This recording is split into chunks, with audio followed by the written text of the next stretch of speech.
Wagwan masses, welcome back to One M Sports. And as almost customary now, match day 3 review coming right at you. I'm going to get into where the group stands so far, the performances of the day, and see how my group predictions are going. So without further ado, let's get right into it. Actually, one little break. I want to thank all the people that viewed my Regular Boys 2020-21 season so far video. It's my best performing video in the shortest amount of time. So anybody there, please like, subscribe, share as well. All right. Starting off with Group A, first match of the game week was Lokomotiv Moscow versus Atletico Madrid. I don't know, man. Simeone, I don't know if it's a thing where the team is in transition or what it might be, but that little push, that little extra that Simeone used to be able to pull out of the players, they're just not getting it consistently enough to get back to that level. But they didn't lose. I'll say that. 1-1 against CSK. I believe they dominated the game from what I could see. They're still firmly in second, right behind the big dogs, Bayern Munich, who had a little bit of a scare there from RB Salzburg. Tremendous performance up until maybe the 77th minute, and then Bayern, with the deepness of their bench and the hunger from their entire squad to perform because there's such a competition for places, they just smacked in 4 goals out of nowhere. Really hard on RB Salzburg.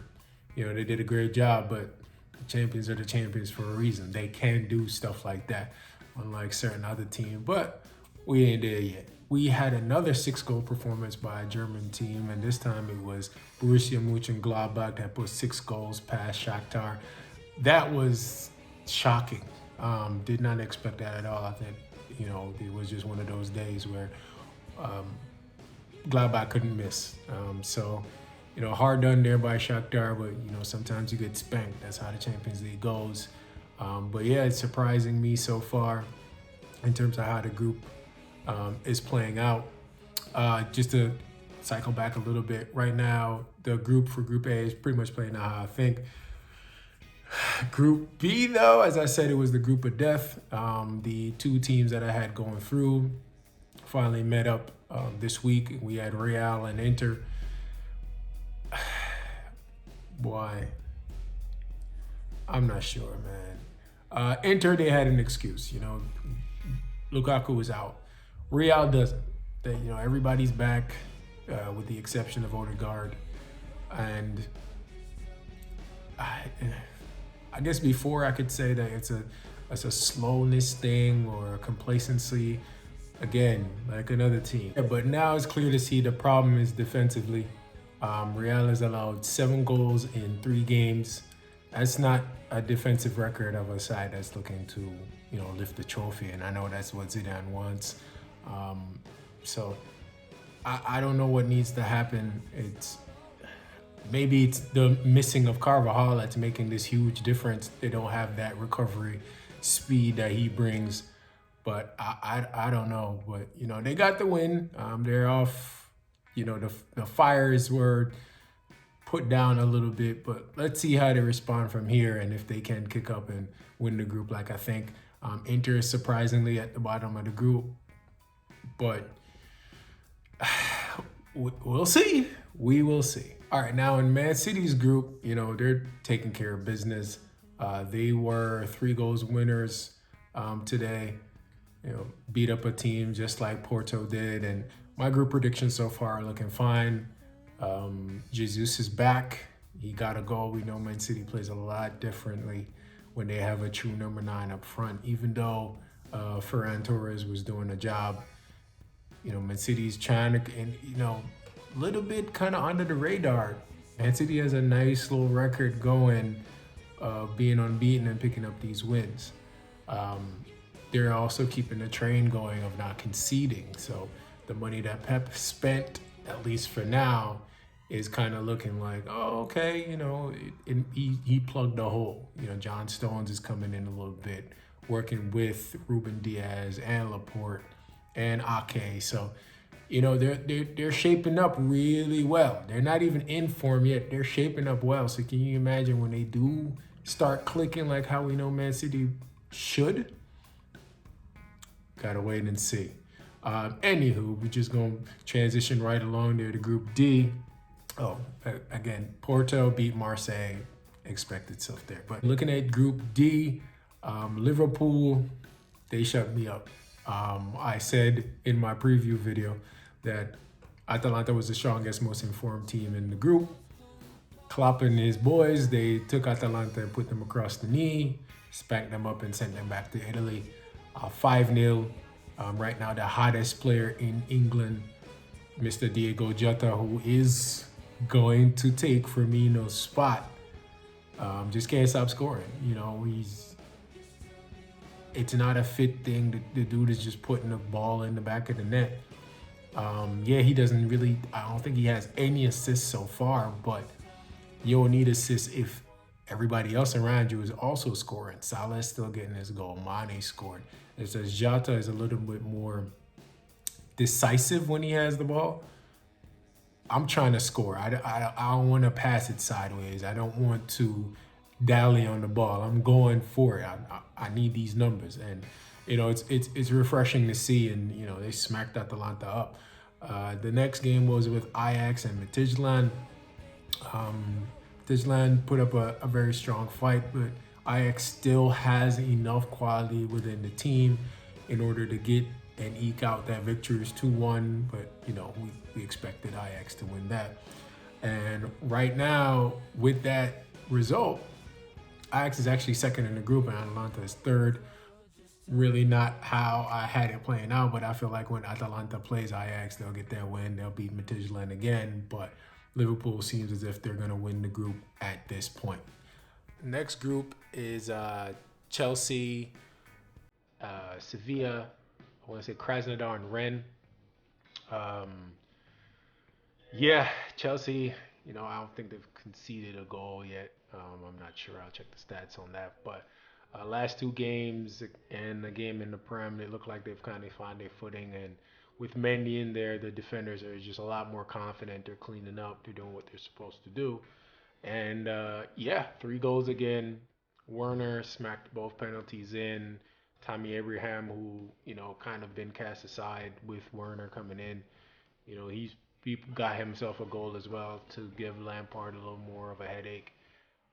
So took care of business. They're top of the group, I believe, on goal difference at the moment.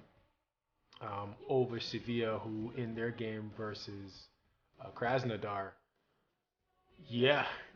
talk about, that mentality is just different. I guess all that fighting in the Europa League kind of toughened them up. But they were 2-0 down and down to 10 men.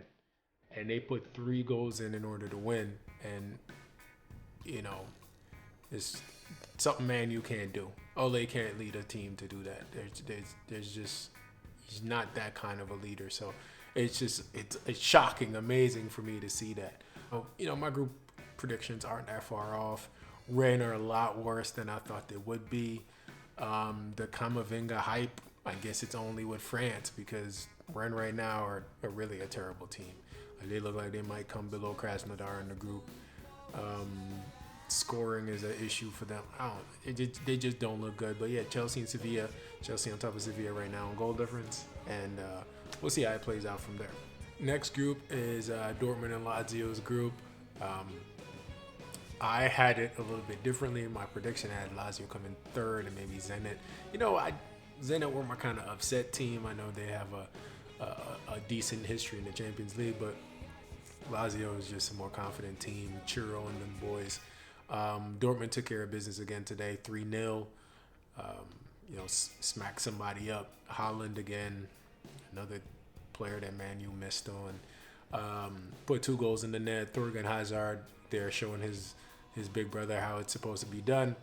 And then on the flip side, Lazio had a fight in order to get a draw over there with Zenit. So, the group right now is pretty much looking how I expected it. Well, not how I said in my prediction, but we have Dortmund at the top. Lazio second, and the two other teams fighting for what's left down the bottom. Moving on to Group G, Juventus with the big man back in the picture. Took care of business 4-1, easy stroll. Get Ronaldo his legs back. He wasn't able to score, but Dybala was able to have 2 goal involvements. Even though there were mistakes on Fernarcos' side, it's just good to get that goal and get your confidence going, because Morata, I don't know which version of Morata this is, but I've never seen him this prolific in front of the net. He's just putting in everything, and he got a nice brace today. I would be upset, but kind of upsetting that he had to come off the field and not get his hat trick. But Ronaldo's just coming back from, COVID. He needs as much legs as he can to get his momentum going again. But Dybala came on, he scored one, and then got one that turned into an own goal. But it was good to see, and they conceded late, but that wasn't it. Barcelona, even though they're leading the group at the moment, really struggled. It wasn't really the most exciting games, but that's what happens. They got a penalty, and they got some great work from Fati and PK. They did get the win, 2-1. They're leading the group at the moment, but that's a team that the points don't really tell what's going on. They're not a good team. Messi's not really firing in any sort of way. I believe it's been maybe 10 or so games since he scored from open play. Only goals that he's getting is from the penalty spot. So I don't know. I feel like he's a rental at this point, and I'm waiting anxiously to see what happens in January, to see if he's gonna make that move over to Man City, if they're gonna agree to deal and get him over there. Lastly, we have probably the most interesting group. Well, for me, I'm a Man U fan. But RB Leipzig, they played PSG today. PSG without Neymar and without Mbappe. They deservedly lost today to RB Leipzig. Kudos to them after the smacking that Man U gave them. They responded well, which is the complete opposite of what Man U did. Man U, off that 5-0 win that they didn't deserve, but they got, they lost on the weekend to Arsenal without attacking for 90 minutes, which is great. And then they came today, and Ole has to go. It's really that simple. I feel like there's a lot of things that as a fan, I pay more attention to whenever I watch the game, whenever I can get the game. Shout out to NBC and their stupid app. But whenever I can catch the game, I pay a little bit more attention to it. And I feel like the same issues that I've always been complaining about with Man U haven't been addressed. Simple things like Pogba's performance and the rotation of our midfield and our tendency to have a lot of possession and pass side to side. It's all the same things, and we start every game slow, which is the complete opposite of what every big team does. Big teams want to start fast and then slow down the game. Let me go up 3 goals within the first 25, 30 minutes, and then for the last 60, we just pass the ball around. We were able to make those luxury substitutions. This one academy kid that's been looking good. This one player that hasn't been getting that much game time. This one player that's chasing a hat trick or another goal. That's what the Liverpools, that's what the Cities, that's, you know what I mean? That's what those bigger, that's what the Bayern Munichs, that's what those teams do. Why does it take us being down, or why does it take till the second half when you're like, oh, the game's about to end and we haven't scored? Why does it take that in order for the team to engage? Every single time Wan-Bissaka gets by line or gets one-on-one with the defender, he turns around and passes it in the middle. What that does is it compacts the middle of the field. That's where our strength is, but there's no space for Bruno, no space for Van der Beek. All those little neat 1-2s that Martial and Rashford want to try, they can't. Because the right back on Shaw's side of the field is just going to, he knows Martial and Rashford ain't going to cross the ball. But if Shaw overlapping, and I don't have to respect the overlap because he's not going to cross the ball either, the attack becomes stagnant, predictable. And then what happened? You get frustrated. You get Rashford making these runs over the top, but that's a low percentage pass. So you pass backwards, you pass sideways. At some point, Ole has to coach. You have to tell Wan-Bissaka, listen, we got to go from the cross the ball. Edinson Cavani has come into the team, and he has not had a clear shot at the goal. He had 2 flicks, the Giroud specials. You know what I mean? The ball coming in hard, you flick it and you redirect at the goal. But he hasn't had a shot yet. You know why? Man U's attack. So we got our just desserts today. We lost 2-1. And, you know, we're still top of the group, which is against my prediction. I had us coming third. Man U will make it out of the group. Man U is still, 15th in the Premier League. Great. We ain't winning nothing. Ole has to go. Right now, the group has Man U first with RB Leipzig tied with 6 points. PSG, surprisingly, are third on their 1 win. And Istanbul on 3 points as well. Any surprises so far? Who do you think are overperforming at the moment? Who won't make it out the group that's currently in a position 2? Just let me know your thoughts below. Again, I'd love to hear who you guys think will be the top scorer in the Champions League this year. At the moment, I believe it's between Jota and Alvaro Morata, which is crazy. But yeah, just leave your comments below. Again, please like, subscribe, and share. And this is One Name Sports.